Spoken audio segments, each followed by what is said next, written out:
Mikrofona ez da bile, edo bai? Bale. Bale. Bale, bueno, nik eta behin eskertzea foro honetara gonbidatzeagatik. Uste dut oso interesgarri zen daitekela, horregaitik adibidez Mikel Zinegotxea da, baina ider da udaletxeko langile arkitekta eta esan genion hona etortzea, ideiak hartzeko, beste herrietako proiektuak ere bai ezagutazteko, eta ziurrenik ideia politak aterako dilako, herrian ere bai txertatzeko. Bai, zalantzan genuen sopelan egin dugun prozesu partartzailea foro honetan enkajerik duen ala ez, seguken genuen aurrekontuen prozesu partartzaile bat, irekia gazten iritziare bai jasota. Eta holan ikusita ez daukaz ikusirik, baina gero maitzak ikusita, atea dira, iturri bat jartzea, farolak aldatzea, lezargiteria, zuhaitzen plana indartzea, herriko zuhaitzen plana ez basoetakoa. Orduan, bosken erdia gutxi gora bera, apur bat gitxiago, neko 40 edo gazteena izan da, eta ideia horiek atera da, orduan, ikusten da, nola gaztek eta badaukaten hirigintzan eragiteko gogoa, azkenan herriaren parte garrantzitsu badalako. Orduan, horregaitik hortik ikusita, ikusten genuen, izan zitekela, interesgarria gaztei pizka bat entzutea zer nahi duten, ez? Orduan, pizkat kontatuko dut aurrekontuen parte hartzailea nola gauzatu genuen, eta, basiko naiz ja azaltzen zelan izan zen. Bai, esatea, horretarako kontratatu genuela enpresa bat, Astiker enpresa, eta lagundu izan digu, prozedura guztienetan, dinamizazioan, diseinuan, da dana, bale? Eta hau da pizka bat prozesu guztiaren aurkibidea, eta salduko ditut pausuz pausu, basiko gara prozesuaren hurbilpenean, bertan helburuak, ezaugarriak, oinarriak eta egitura azaltzen da, eta gero, faseak nola burutu ziren, abiatzetik, bozketa unera arte. Zergaitik aukatu genuen proiektua, azaldu duan bezala, azkenean honek ematen digu udalari hurbiltasun batez, komunikazio zuzena herritarrei, eurak ere bai erabaki ahal izateko, herritarron dirua zertan nahi duten erabili. Orduan, eta gu ere bai, horren, gu beti nahi izan dugu horrelako ekintzak bultzatu, eta ere bai, transparentzia ariketa bada, azkenean eurek erabakitzen dute zertan erabili dirua, eta horretarako, ez? Eta, helburu zehatzak horiek, ez? Harremana eta konfiantza sustatzea, herritarren behar izanak erdigunean jartzea, ze azkenean zinegotxok talde txiki bat gara eta herri oso bat ordezkatzen dugu, orduan, batzutan zaila da guztion ideiak edo erdigunean jartzea, eta gero baita ere, prozesu honekin batera, gardentasuna bermatu izan dugu, ez? Eta gero zerkakoa, kudeaketa eredu berrian urratsak eman ditugu, guretzat, honetan aldaketa izan dugunez, beste eredu bat daukagu buruan, ez? Gobernantzan zentzuan, eta orduan hori ere bai, nahi genuen urratsak emon. Eta partaidetza kultura ere bai sustatu nahi dugu. Guk jarri ditugu martxan hainbat ekimen berri herritarren parte hartzea beharrezkoa dana, eta kostatzen da, ez? Azkenan aukerak ematen duzu, baina jendeak ez du parte hartzen, eta da beste eriketa bat, animatzeko jendari parte hartzera. Aurrekontu parte hartzailerako lehenik eta behin bai esatea egon zala adostasun politiko bat, zinegotzi guztien partetik eta talde guztien. Orduan hori guretzat oso garrantzitsua da, azkenean horrek besten duelako prozesu osoa eta ateratzen diren emaitzak ere bai gauzatzea. Eta horre jarri ditudan ezaugarri guztiak bete ditugu, ez? 100.000 euroko aurrekontu partea da erabaki dutenak erabiltzea, talde politiko guztiak babestuta, eta gero, herritarrek ere bai, prozesuaren diseinuan ere bai, eta erabakietan parte hartu. Berme batzorde baten bitartez. Ondoren azalduko berme batzordean nola osatu zen, eta zer betekizun izan duten. Baina hori, herritarrez osatuta dago, baita teknikariez, baina gehienak herritarrak eta eragileak izan dira, eta horrek izan dute erabakitzeko pisu handiena esan dezakegu, ez? Gero, hemen bai badator pizkat oinarriren filosofiarekin, 9 urtetik gorako gaztek ere bai proposamenak egiteko eta bozkatzeko aukera izan dute, ez soilik helduek. Gero, gardentasuna osoa bermatu da prozesu osoan zehar, eta hori, eta materiala egokitu da adin desberdinetarako. Eta hau da pizka bat prozesuaren oinarriak, sozializazio politikoa, lehen esan bezala, gu egiten dugun politikare bai herritarren artean zabaltzea, komunikazioa eta partaidetza sustatzea, interakzioa eta gardentasuna, eta herritarren parte hartzea bai sustatzea. Pizka bat hau izan da prozesu guztiaren oinarria, horretik azaldutakoa. Esan behar dizuet, nahi duzuenok informazio guztia laraziko dizuet eskatzen baduzu, aurkezpena amaierako txosten badaukagu ere bai, orduan nahi izatekotan, preste pasatzeko, dinoet guztien dut batzuk apuntak hartzen. Eta gero, prozesu honek bi egitura izan ditu, bi talde, bat izan da koordinazio taldea, bertan koordinazio taldean udalaren partea egon da interventorea eta gure ogasun zinegotzea, bi horiek izan dira pizkat udalaren barruan gidatu dutenak, eta gero berme batzordea. Berme batzordeak esan bezala, herritarrek eta eragilek sortutakoak, koordinazio taldeak erabaki du edo gonbidatu ditu eragile zehatz batzuk berme batzordearen parte izateko. Adibidez, ditugu ikastola, eskola publikoa eta institutua, zuzendaritza edo ikastetxe guztietako kideak zeuden gonbidatuta, gurasoen elkarteak ere bai, eta kirol elkarteak, gu ere bai dakugu ingurumenarekin lotutako elkarte bat, erastun berde bat sortzen ari garelak, orduan, horrelako elkartek ere izan dira gonbidatuta berme batzordearen parte izatera. Eta bi egitura horiek egon dira prozesuan zehar lan egiten. Hauek izan dira pizkat fasea, prozesuaren abiatzea, gero irekiera, proposamenak egin, bozketak eta azkenean esekuzioa. Hau da pizkat prozesu osoa, gero banan azalduko dituana. Oso azkarra baldin manoa, esaidazue, azkenean oso gauzerrezak dira eta... Abiatzean, lehen esan bezala, adostasun politikoa egon zen, bai aurrekontu kopuruan, baita ere adostu genuelako proiektuen diru kopuru maksimoa 50.000 eurokoa izango litzatekela. Horrela, bermatzen genuelako minimo 4 proiektu desberdin atera zitekela. Baita ere, ekiditzeko, hori Astikerrek gomendatuta, pasatzen da, imaginatu gudekogu futbol talde klub oso handi bat, danak bozkatzen badute futbol zelai berri bat, diru guztia horretan bidatuko genuke, eta holan banatuta, aukera eman zitekeen proiektu desberdinak garatzeari, eta solik talderik handienak nahi duena. Azkenean herritar guztia daukatelako eskubidea euren arlora eramateko. Orduan hori bai adostasun batera aritzen horrela banatzeko.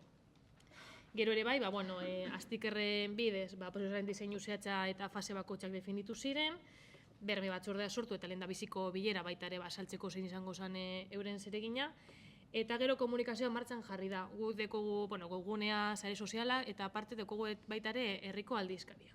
Hilabetero etxe guztietara banatzen dela, gu erabili genituen gure bide guztiak, eta ikastetxeetan ere bai, irakasleen bidez, martxan jarriko genuela guztia ere bai komunikatu genuen. Eta gero hasi ginen, lehenengo proposamenek jasotzeko talde ekintzarekin hasi ginen. Hemen edozein pertsonak egin zezakeen proposamenak, ez du zertan sopelostarra izan ala ez, edozeinek egin zitzakeen proposamenak, edozein arlokoak, eta nahi beste proposamen. Egon dira bi bide jasotzeko, bat esan fisikoan, udaletxeko, udal eraikin desberdinetan postontxeetan genituen panfleto moduko bat, eta hor jasotzen ziren, online ere bai, eta 9 eta 16 urte bitarteko gazteentzat, ikastetxeen bidez, eta baita gazteleko eta ludotekan jarri genuen, paperan ere bai jasotzeko aukera. Guztira, 576 proposamen jaso ziren, asko, hor dituzue datuak 235 ikastetxeetan, eta beste 15 gazteleku ludotekan, eta 326 helduen, 194 online, eta 194 formatu fizikoan. Datuak horrela ikusita, ikusten da, gazteek ere bai pisuan izan dutela prozesu honetan, ia 40 euren proposamenek hazin direlako, ez? Gero hasierako sailkapen bat eginda, ezin dira bozkatu 500 piku proposamen, ez? Azkenean esaten ziguten 20 inguruko proposamenak izan zitekela guztira. Bestela proposamen asko egiten baldin bada parte hartzea murrizten delako, ez? Orduan, egin barzan, filtroak joan barginen jartzen, murrizten joateko proposamenak. Orduan, Astikerrek egin zuen sailkapena, manteinu lana, kirol instalazioan hobekuntza olako sailkapen bat egin zen, eta gero teknikariaekin, hori guk egidatuta teknikariekin batera, beste filtro batzuk, ez? 50.000 euro baino gehiago kostatzen du proiektu honek. Edo ez da udalaren eskumena, edo badago aurrekontuetan, orduan ez du aurrera ingo, badagoelako proiektatuta, ez? Horrela joan ginen pizkanaka, eta lortu genuen 86 proposamen geratzea. Egia esan, 500 horietatik 86ra pasatzea, lantxoa izan zen, jesartzea teknikariak, arlo desbinetako teknikariak, zegoen nahi dugu, olimpiada joko batzuk ospatu, ez? Orduan, kulturatik antolatzen dinez, kultur teknikarik egon bazio nahi dugu, batzuk esaten zuten, adibidez, akuarium bat nahi zutela. Azkenean, arlo desbinetako teknikariak parte hartu behar izan dute filtro hauetan, euren iritzia moteko, baloratzeko. 86 proposamen horiek, antzekotasunak ikusita bateratu ziren, oso antzekoak zirela, proposamen bazan iturria leku konkretu batean, eta besteak zen iturriak herrian jartzen. Jarri genuen iturriak adibidez, ez? Eta azkenan hor, lortu genuen 50 proposamena geratzea. Eta hemen ja sartzen da berme batzordearen lana, ez? Berme batzordea, proposamena jaso baino lehen, horretik adostasun batzuetara iritsi ziren, nola baldintzatu jasotzen diren proposamenak lehentasun batzuk izateko ala, ez? Eta hor, lehenengoa zen herritarren irisgarritasuna bermatu bazala, zentzu zabalean, hau da, inklusiboa izan bazala, aniztasuna bultzatzen zuena, orduan 50 proposamen horiek gero eurak hartutako filtro hauetatik pasatu bat ziren. Beste bat zen, herri izaera, euskal kultura, hizkuntza eta nortasuna bultzatzeko proposamenek izan behar zirela, eta inguru giroarekin eta ingurumenarekin lotutakoak. Orduan, 50 proposamen horiek berme batzordeak ezarritako filtroak pasa ostean, horregatu ginen ja 23 proposamenekin. Oso garrantzitsua da baldintza hauek proposamena jaso baino lehen ezartzea. Gero proposamen desberdinak ikusterakoan pizka bat bideratzen da. Hobe da, ezer jakin gabe, jartzen dituzu filtroak eta badakizu objektiboak izango direla. Hor ere bai, gero maitzetan azalduko dut zer nolako gorabeherak egon diren hartutako erabakiekin, baina gero egin zen balorazio teknikoa, ez? 23 proposamen horiekin egin zen nolako taulatxo bat, ez? Noritzat dagoen bideratuta eta zenbateko kostua edo aurrekontua beharko luke. Hemen da Iturrieta parkean hobekuntzak egin gazteentzat egokitzeko. Bakadiztenia parkea hobetu, pinpon mailak, holako pizkat zabala, karo, guk 23 proposamen horietan bateratu ditugolako hainbat proposamen, ez? Orduan pizkat irekia, baina horrelako balorazio bat egin zen, ze gogoratu 200.000 euroko aurrekontua daukagula. Orduan balorazio ekonomikoa ere bai garrantzitsua zen, gero aurreratzeko diren proiektua aukeratzeko.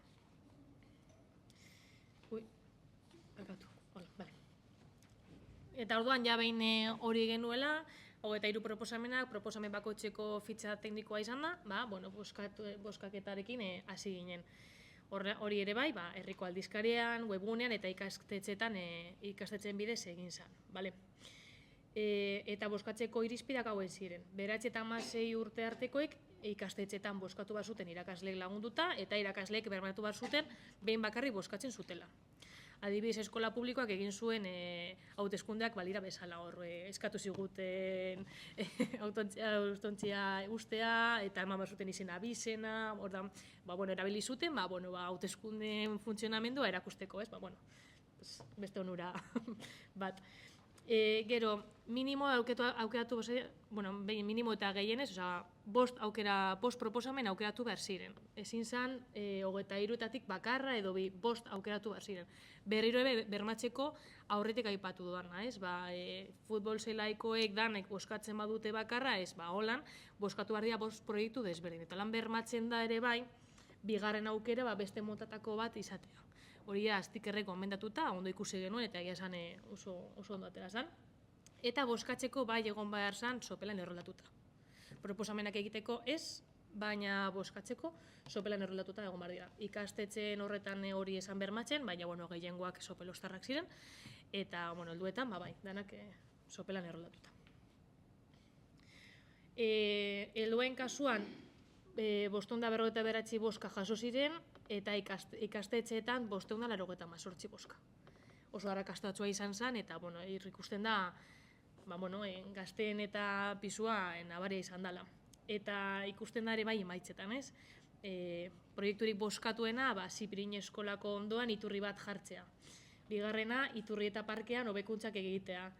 Argiterian berriztatzean hori usten genuen helduen bozkaketaren emaitza zela, eta ez. Harritu ginen eta bozkatuena izan da ikastetxetan. Eta horregatik dago 3. postuan. 4. gaztelekuan hobekuntzak egitea, gero bidegorria hobetzea eskolarako sarbideraino, eta Sopelako udalaren zuhaitzen plana gauzatu. Azkenen honetan bakarri da helduen bozkak gailendu diren proiektua. Oso deigarria da. Egia da, lez farolakin eta hori gu geunden pizkat harrituta, eta gero galdetu genien gaztei, eta uste zutelako koloreko argiak jarriko zirela herritik, eta horregaitik boskatu zutela, baina, bueno, hor dago emaitza. Bai, orduan, ateratako emaitzak ondorioak, behin eta berriro esan dudan bezala aurkezpenean, entzun behar ditugu gazteak eta umeak erigintzan ere bai eragin behar dutelako herriak, eurak ere bai herritarrak dira, eurak kaleetan dabiltza eta eurak ere eskakizun batzuk dituzte, igual guk gure ikuspegitik ikusten ez ditugunak, ez? Adibidez, iturri bat jartzea zein erreza den, eta batzutan nola gauza handiagoetan zentratzen garen edo, eta ez dugu jartzen iturri bat, ez? Holako prozesutatik abatera dan ideia oso polita, gero gu iturriarekin izan ditugu pizkate arazoak, baina, ondetaz aparte.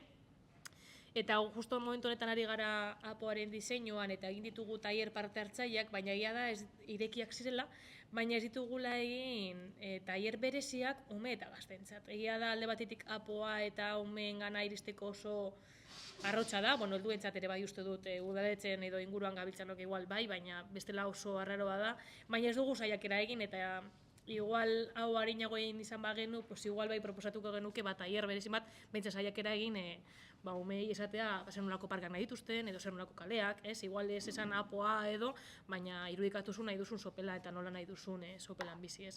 Orduan, hau kontuan izateko, baina egia da bosteun da piku proposamen horietatik ere bai, nahiz eta danak ez gauzatu, hor badaukagu gidalerro bat, eta horri ideia pila bat ditugu, eta azken horiek bai kontuan hartu ahal izango dira.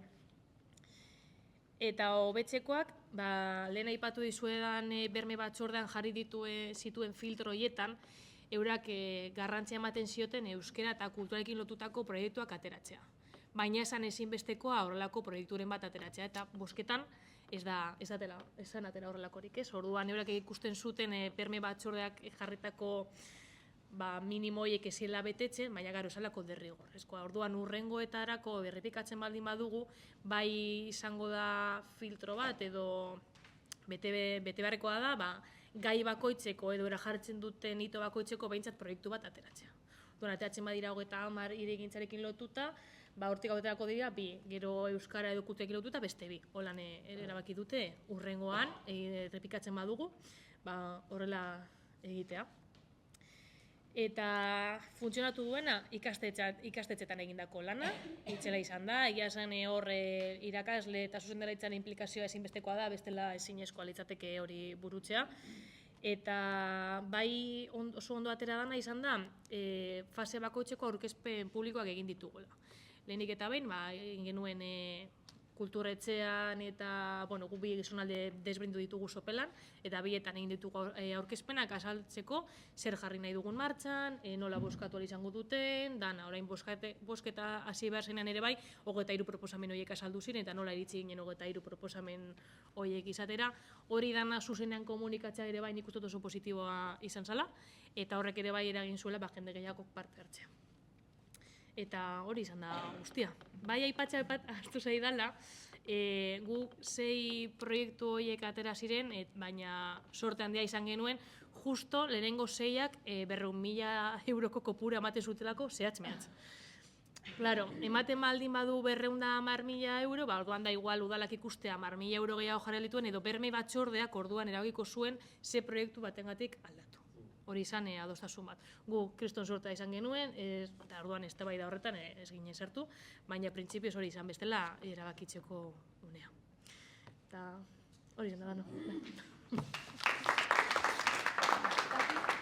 da, nahi baldin badugu komunikatu, badakigu eurak ez dira gugana hurbilduko, orduan gu hurbiltzen gara horrengana. Baina da fizikoki banatuta dagoelako. Ez herritar mota ezberdinak. Oso zaila da.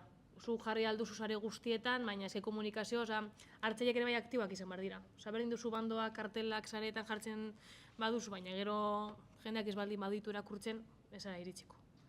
Hor da, pizkate hor saltasuna. Egia da, nik uste dut, aurrez aurreko komunikazioa dela gehien funtzionatzen duena. Esfortzua dakar, baina gero ere bai oso aberasgarria da.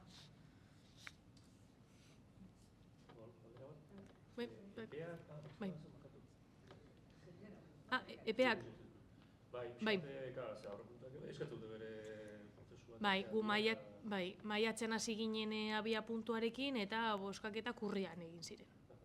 Ordean urriaren amaierako, genuen amaierako txostena, hau dela hemen justo daukadana, eta orduan genituen ez aurte 24ako 1.000 euro gordeta eta 1.025 aurrekontuetan, proiektu txikitsuenak egin ditza ditugu, dela Iturria eta Bidegorria egin dugu 24ko aurrekontuekin, ez dana gastatu 25ko aurrekontu eragitu dugu eta beste 25ean egiteko.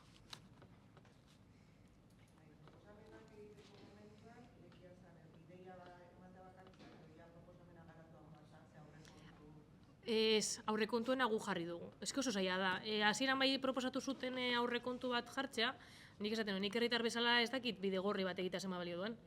Baina igual Bidegorria interesgarria da, nik esaten nuen ez, hori herritarrek erabakitzea, eta gero guk azalduko dugu, hau ez dut aipatu ere ez, baina eta 3 proiektu horietan egindan filtro guztia hori dago Excel batean eta txosten batean dagoela webgunean eskegita zergaitik ez duen aurrera egin proiektu bakoitza. Batzuk hori aurrekontua 50.000 euro baino gehiago zelako, ez dalako udalaren eskumena. Edo aurreikusita dagoelako, edo ez daukalako azalpen nahikorik. Batzuk ziren oso orokorrak eta ez genekien zer nahi zuten.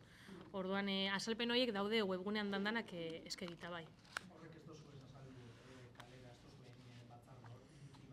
Ez, eske 550 ez dakitzen bate proposamenetik 23 saltzeko banan, ez txosten hori dago eskegita webgunean, hori bai aurkezpenetan azaldu dugu zergaitiak uste daudela azalduta eta nahi duenak txosten hori irakurtzeko bai.